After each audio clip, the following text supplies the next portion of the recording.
we know by heart the images of heroism. The memories echo in our soul. America's men and women charged into the various war fronts all over the world, into combat and into history. The home front is often overlooked for the fighting fronts, but it was no less important. The massive buildup of weapons and supplies over here was as impressive as the fighting over there. Kansas City's home front was no exception. Hometown heroes rolled up their sleeves, wielding hammers and drill guns, donning civil defense helmets and armbands, standing united against a common enemy. This is the story of manpower, munitions, and military might. This is the story of Over Here. One sinister event set it all in motion, beginning on a quiet Sunday morning in December. That was December 7th of 1941. It was a beautiful day in Kansas City. Oh man, all of a sudden here come on the radio. Special notice, special notice. I know the exact spot in that yard where I was standing when that announcement came to. Well, I think we all knew it was going to happen, but not that quick. Maybe this declaration of war, but it didn't happen that way. Surprise attack. Instantly, America was yanked out of isolation and thrust into the world conflict. And all of a sudden, you found yourself saying, "This is my home, they bomb my people." It was not only shock and emotional, it was almost a physical feeling that everything looked just exactly as it had when I went home 2 or 3 hours earlier, and now everything was different. The next day, everyone huddled around radios, listening to the words we feared. There was a full assembly at the radio up on the podium, and we heard President Roosevelt's booming voice on it. Yesterday, the 7th of December, and then we knew we were at war. Americans immediately asked the question, what can I do to help? While many able-bodied men and women joined the armed forces, others fought our foes by working in defense plants and volunteering wherever they could. But first and foremost in everyone's mind was preventing another surprise attack. Everyone knew that submarines from both the Germans and the Japanese had been sighted on both coasts, and that ships had been out there, and that there really might be a real and present danger that we didn't feel in the Midwest so much. Even with no immediate threat, Kansas City Civil Defense assigned air raid wardens and plane spotters to watch the skies. Armed guards were stationed at the river, stockyards, and public utilities, determined to protect our assets. Got involved, very involved in civil defense. Of course, a lot of people thought that there was a chance that we would get bombed. Early on, they would have what we would call now a disaster drill. If this happened, where would you go? How would you get people to the hospital? What would the fire trucks do if there was a bombing and this kind of thing? 32 buildings in the city were designated as bomb shelters. Sirens were installed throughout the city to alert citizens to air raids and blackouts. We had a few blackouts, yes, pulling down the curtains, turning out the lights, staying inside. You'd hear the sirens go off. When there were no lights in the houses and no street lights, cars were not permitted to have their headlights on. It really did get dark. My mother was one of the wardens, and she put on her hard hat, and she had a whistle, I believe, and her flashlight. And I remember an embarrassing event when I was a child, when we had a light shining underneath each line, and the local air raid warden came in and told us about it. But for some reason, I thought that was really embarrassing, and maybe it was going to cause us to lose the war or something. Everyone volunteered. Girl Scouts and Campfire Girls rolled bandages for the Red Cross. Boy Scouts and American War Dads became auxiliary firemen and policemen, increasingly important duties as our men and women went off to war. But by 1943, enemy invasion seemed unlikely. So we switched from civil defense work to helping on ration boards with victory loan drives and Red Cross blood drives. Everything was goal-driven in those days. War bonds, goal-driven, and blood, same thing. We would play that up and make every city feel that they had to reach their goal, by golly. Kansas City to belong to the Gallon Club. 2 men beat me. But I thought that was something I could do. By July 1944, the Kansas City Red Cross had sent 156,000 pints of life-saving blood overseas, outranking all other cities except New York. Of course, we had a little help. We called Midwest Kansas City because we drew the blood from the people in Ottawa or Lawrence or wherever they were. But many times, because of the percentage, we were well over the goal. We even had people that would go through the line in the morning and they'd try to come back and go through again in the afternoon. Kansas City was generous with money as well, buying war bonds to finance the war. Bond rallies featured German Messerschmitts, Japanese mini-subs, and our own military might, bringing the war close to home. Hollywood got involved, promoting the purchase of war bonds. Any bonds today? Bonds of freedom, that's what I'm selling. Any bonds today? Even schools had war bond drives. We used to buy our stamps, our victory stamps over at the school for 10 cents a piece and put them in a book. And then when the book got filled up, you could take it and change it into a war bond. And in those days, it wasn't a record stored in a computer. We actually got a bond, which we held on to. Some of us concocted little poems and sayings. Buy an extra bond, folks. Set those villains up in smokes. If your father's in it, come on and let him win it. You know, to me, it made sense. Investing money and time in our country helped, but the sudden push for war materials tightened our belts further. Everything was rationed, and you had to learn real quick to get along the best you could. For them talking, our soldiers need, things more than we do. Rationing began in January 42 to control prices and divert essential materials to the war effort. From butter and canned goods to bicycles and shoes, ultimately 20 household goods made the R list. Every person, no matter how old or how young, had a ration book, a stamp book. And you had so many stamps a month for sugar, coffee, meat. There was Meatless Tuesday, and that was kind of a point of pride, not to have meat on your table on Tuesday. Lots of macaroni.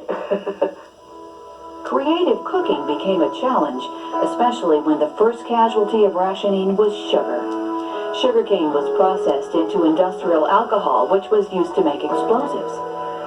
Candy, chocolates, and cookies became luxuries. We lived in a duplex upstairs, and the people lived downstairs from us was a lady and her little girl.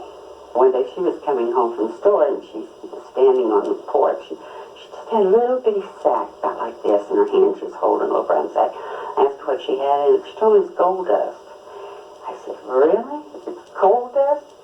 She said, well, not really. It's sugar. It might as well be gold dust. The lack of sugar also posed another challenge for the home front housewife. We had a large victory garden, and because we canned a lot of things, a lot of our sugar didn't go on our cereal. It went in those jars. Victory gardens cropped up everywhere as a way to offset wartime food shortages. No bare piece of land was safe from the sowing of carrots, lettuce, and potatoes. And I remember here at the college, down in one corner of the athletic field, an area was allocated for victory gardens. There were several of them down there in the Fairfax area. The people would get off their day shift and they'd go out and hole around in the garden and stuff like that. In 1942, there were 5,000 gardens in the city, but by June 1943, there were 44,000. Although life without sugar and meat posed a burden for families, adults felt the loss of certain luxuries like alcohol, cigarettes, and coffee. The thing that I missed and that shocked me when they disappeared, and I mean they disappeared practically overnight, was nylon hose. Silk was now reprocessed for parachutes, and nylon was used for items like tow ropes. Nylon and silk hose became hot commodities. There was a huge black market in it. I went to work for Emery Bird Sayers, and my first job there was security of nylon hose. The Office of Price Administration limited other consumer products as well. They didn't make cars. There was no refrigerators, no stoves. You couldn't get anything new. You had to buy whatever was used, and you're lucky to find it. The last civilian automobile rolled off the lines in February of '42. Later that spring, the first gas shortages hit the East Coast. And by mid-May, over 8 million motorists were required to register for gas ration cards. So you rode the streetcars in those days. If you carpooled, you got an extra gas ration. You never saw a taxi cab going down the street with one person in it. You had to have 2 or 3 passengers or 2 or 3 stops along the way. Some companies even reverted back to horse and buggy in a patriotic effort to save gas and tires. But you did absolutely no traveling other than that was essential for the war purpose. I remember there being signs along the road saying, "Is this trip really necessary?" And they put a speed limit of, I believe, 45 miles an hour to save rubber. The funny thing is, we were supposed to turn in all our extra tires, and usually then we would get tires recapped if we needed them. So pretty soon we had patches on the patches. With metal diverted to war production, and silk and rubber no longer available since they too came from Japanese-occupied territories, we had scrap drives to make up for the shortages. The iron in one old shovel, Americans were told, could be recycled to make 4 hand grenades. We saved every tin cans, every scrap of metal that could be found, you saved. Everybody collected the aluminum. If you had an old coffee pot or some pans that you weren't using, you put them in the scrap heap for the war effort. Students excelled at this assignment. The salvage commandos were a unique little group of kids. And we gathered waste grease, newspapers, and tin cans up from people in our assigned areas. Our grade school, Bancroft, received the S flag, which was for salvage.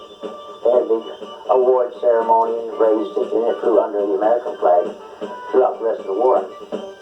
Collecting waste fat was a nasty task for most people, but it was essential in making ammunition. We were told that 1 pound of grease contained enough glycerin to make 1 pound of black powder. 2 pounds made 5 anti-tank shells. There were other unusual collections. Farm youngsters were given the special task of gathering the replacement for kapok, the material found in life jackets and sleeping bags, since it too came from areas in the Pacific. And it was decided that the fuzzy stuff in milkweed pods would be a good substitute. So they gave us gunny sacks, and we went out looking for milkweed. And we thought we were doing something really, really important, because maybe we'd save somebody's life. Scrap drives and victory stamps kindled young patriotic spirits, but the very real aspects of the war never strayed far from their minds. When Hitler invaded Poland, my father and I began a scrapbook of the headlines out of the Kansas City Star. And every day we would cut and paste and make a scrapbook. We kept a big map in the school, National Geographic maps, you know, very good maps. And we had pins for everybody that we had any idea where they were. I do remember hearing grown-ups talk about if the Axis won for occupying the United States, that the plan was to divide it down the Mississippi. Everything east of the Mississippi would be occupied by the Germans, and everything west of the Mississippi would be occupied by the Japanese. And we lived west of the Mississippi. And I was old enough and heard enough grown-ups talk to know that that was bad.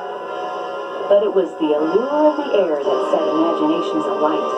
But I was interested in aircraft identification.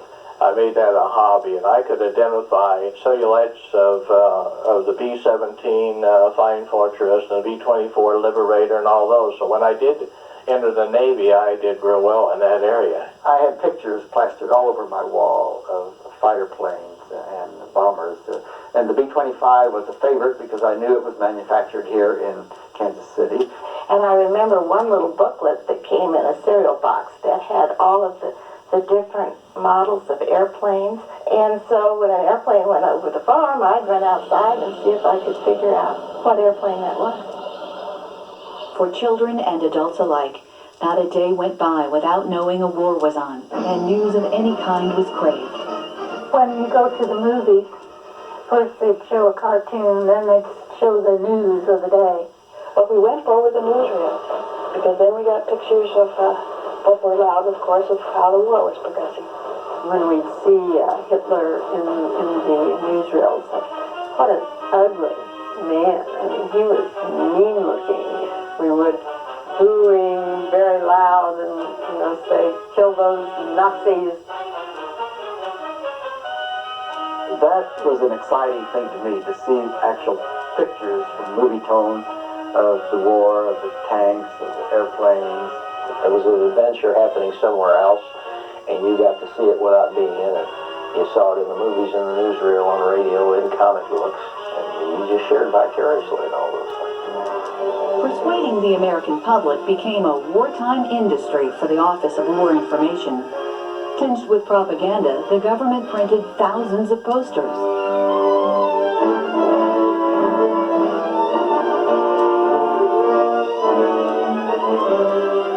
They inspired us to fight for victory and sold us on the ideas of recruitment and conservation. And I remember in the school cafeteria, there was a poster on the wall that said that a grade school in New Jersey had cleaned their plates so well that they only had a cup of garbage for the whole month. And I remember looking around at my classmates and thinking, oh dear, we're not doing that.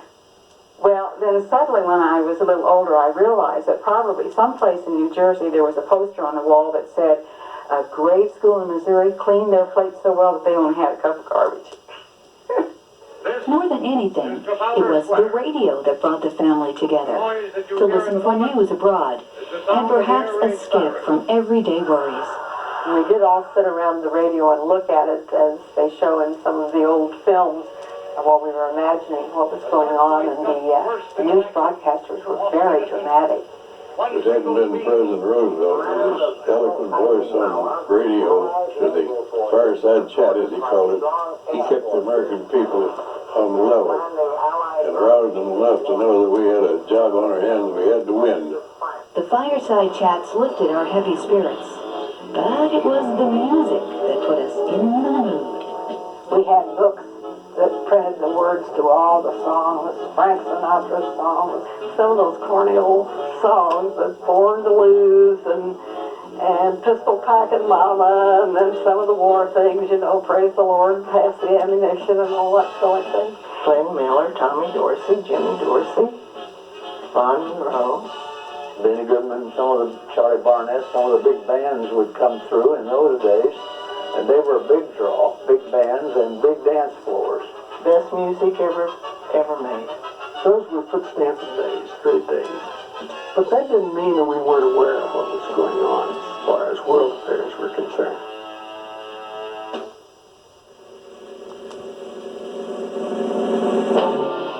In 1939, America had guardedly watched as Hitler's army slowly devoured each European country. Remaining isolationists, we involved ourselves only through the Lend-Lease Act, supplying munitions to Great Britain and Russia, while also giving our own depression-weary people jobs. We assumed we were safe from global entanglement.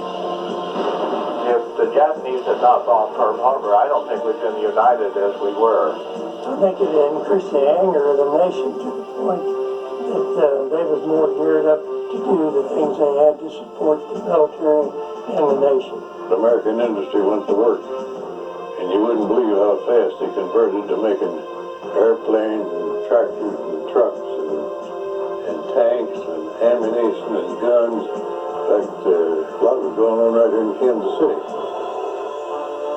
City leaders convinced the War Production Board in D.C. that the Midwest was a prime location for wartime industry, far enough inland from enemy attack, yet central for air, trucking, rail, and river mobility. The board was told to come to Kansas City and wake the sleeping industrial giant. It worked. National companies came to town to build their war machines. Local companies, eager to join the fight, converted from peacetime to wartime productions. In order to awaken this great sleeping giant of American industry, we needed people. As 13 million men headed into battle, every woman, teenager, retiree, minority, and physically challenged person was called upon to fight our foes with welding guns and machine lathes. You went and put a notice in the paper, you would have people all backed up for a mile waiting to get in line, get an application. Of course, everybody wanted to work in the defense plants because there again, everybody had been so poor for so long. I was working for 50 cents a day back in the country, and I came down here and was making $1 an hour. Well, I was uptown then. And there were many people that couldn't go to service because of a health problem or some for age, so they all went to work as much as they could with these different companies. People were recruited to just do everything. North American even had blind people that did their job and did it well. I had already lost a leg, and I knew I wasn't going to be going into combat. And I thought because of the shortage of men that if I couldn't get in the service, why I could get a job. When I was 17, I went to work for American Telephone and Telegraph on indoor maintenance with virtually no experience in this kind of equipment. You know, this was an opportunity that came only because of the shortage of manpower. But it was women who were the main target for work in the defense plants, and not just any kind of work. Rosy riveters and Winnie welders filled the factories and shipyards, stepping in for our fighting GIs. The women were wonderful. They just dived in and learned their jobs. And of course it was non-traditional for all the women. You probably would never have thought about working in a place like that otherwise. It was all as foreign to us as going to Europe was to my husband when he went there. Started out, we had all men. Gradually, we lost the men and turned over to women. They did a hell of a lot better job than the men did. The only thing is about the women, we didn't know how to scold them. So we just figured out the best way to do is to give them hell or whatever it is and then run. Get clear away. Don't let them get the last word in. And we was okay then. Defense workers were coming from all walks of life to work in these unfamiliar industries. Training was essential. A lot of them were like us and came from farm areas and never seen a machine like they had. They had drill presses and they had engine lathes. I'd never looked at a blueprint before. That kind of dazzled me. We had to know the different kinds of metal, the ways to test them. We had to learn rivets and bolts and nuts. They teach you how to rivet, how to use a drill gun to drill the rivet out in case it isn't right. And so you'd work on the milling machine a little while, so you kind of learn how to use that, and then they'd transfer you over to the grinders, and you'd learn how to run the grinders. They were trying to keep us from killing ourselves on those things. The jobs they trained for were as myriad as the products they made. I was foreman. And then I was a general foreman. I took care of the 3 shifts later on. I could operate any machine in our department. I was a welder, Winnie the welder. I was a riveter and installed aerions. You know the little flats? It makes those flats smooth. That's all I had to know. And I ran a turret lathe making parts for the B-25. I did drilling and riveting and all that fine stuff, sheet metal work. We worked from 7 o'clock in the morning until 10 o'clock at night most times. 10 hours a day, 6 days a week. I had a stamp, an inspector's stamp. My number was 457. I stamped it, and it was either rejected or it passed. Our first chance to show the military that Kansas City could handle large-scale precision production was at Lake City Ordnance in late 1940. People flocked from all over to make the 30 and 50 caliber cartridges for Remington Arms. Practically every member of the family worked here. There was mothers, there were daughters, there were fathers, sons, grandparents, and eventually there were 21,000 people employed here. From the opening of the plant until it closed in late 1945, Lake City delivered 5.9 billion rounds of ammunition to the armed forces. A short drive from Kansas City, the munitions plant also provided affordable wartime entertainment for families. We would be able to drive the car close enough that at nighttime we could see tracer bullets.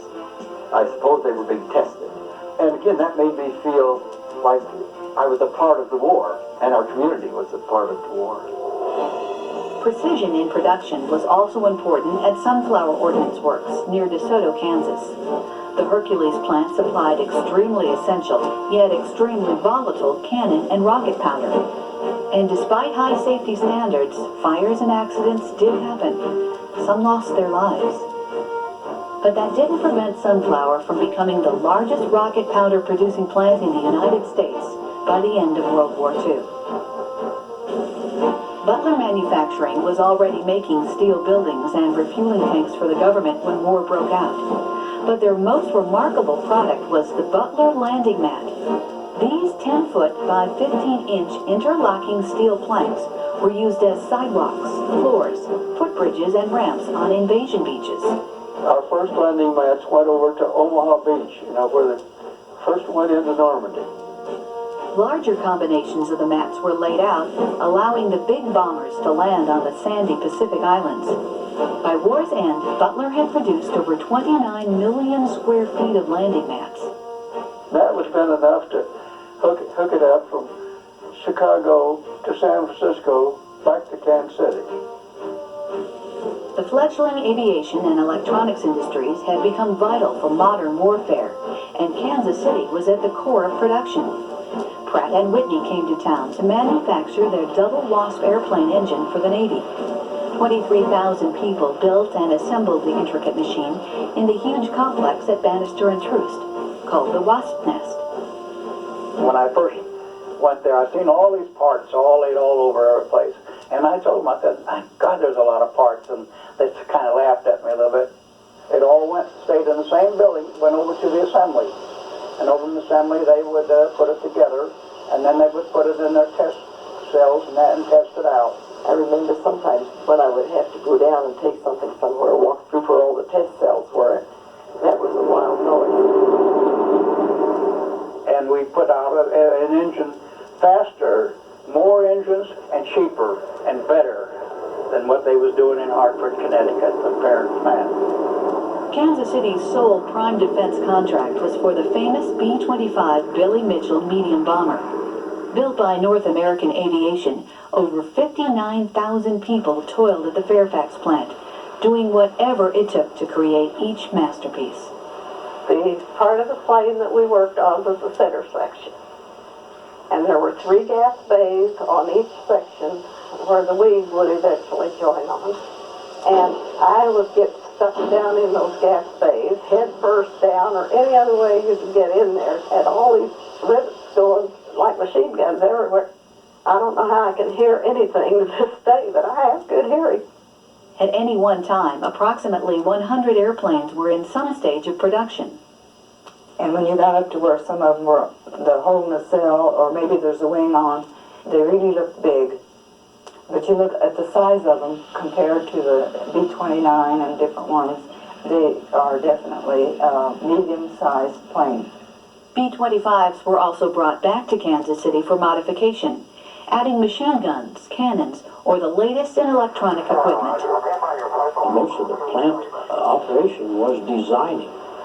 One foreman probably would find out, well, we need a part like this, and he'd take that up to designing department. They would design it, draftsmen would draw it out, and then someone would make a part, and then from there on out, they would make them in the quantity. To this day, the bomber builders still get a thrill when they see one of their old friends. But you could hear a B-25 and you knew that's what it was. It was like, yay, there's one of ours up there. Unlike the B-25, the Waco glider was meant to be silent, so you were lucky if you caught a glimpse of one soaring above Fairfax Airport. You didn't see them very often, but every once in a while you could look up, and they would glide around up there for a while and then come on in and land. A glider is just a framework of metal piping, and then it's covered with some kind of a fabric. Of course, they're made to be disposable, so there wasn't much to them. Constructed in the American Royal Buildings, the rugged Invasion glider had a wingspan of 84 feet, 50% greater than the B-25. That arena was full of welding. All the different pieces and the frame. Well, I was out in the cow pens and the sheep pens and there was something when it would get a dampish, and it was just spotless. It was clean, but there would still be that farm smell come in there. Towed by C-47s into enemy territory, glider pilots made dead stick landings, carrying jeeps, bulldozers, field artillery, and troops. I never did think anybody in his right mind would ride one of those things into foreign country. But we did, and it worked. Senator Harry Darby was also instrumental in bringing defense work to the Midwest. At his steelworks, he built locomotive boilers and 1,000 and 4,000 pound bomb casings.